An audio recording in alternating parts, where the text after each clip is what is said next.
বন্ধুরা, আজকে একটা নতুন নাস্তা বানাবো, সেজন্য মটর ডাল ভিজিয়ে নিয়ে নিলাম। ধুয়ে পরিষ্কার করে সিদ্ধ করা দিয়ে দিছি, শুধু পানি দিয়ে। দেখেন সিদ্ধ হয়ে গেছে। এদিকে পাতিল বসায় দিয়ে তেল দিয়ে দিলাম, আদা রসুন পেঁয়াজের পেস্ট দিয়ে নাড়াচাড়া করে নিলাম। দিয়ে দিলাম সামান্য হলুদ, মরিচ গুঁড়া, লবণ, মিক্সচার মশলা, সামান্য পানি দিয়ে এগুলোকে নাড়াচাড়া করে কষায় নিয়ে নিলাম। এখন সিদ্ধ করা ডালগুলো এখানে দিয়ে দিব। সবগুলা দিয়ে নাড়াচাড়া করে ভালো করে কষায় নিব। ঠান্ডা করে এখন হ্যান্ড ব্লেন্ডার দিয়ে ব্লেন্ড করে নিয়ে নিব। এখন ব্লেন্ড করে নিয়ে নিচ্ছি। ব্লেন্ড করা হয়ে গেছে।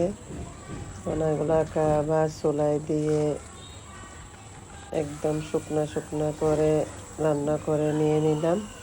দেখেন এই অবস্থা।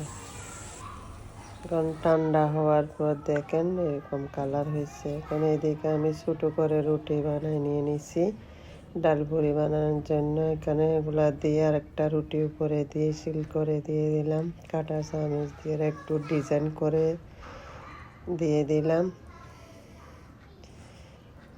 দেখেন মাশাআল্লাহ কত সুন্দর হয়েছে।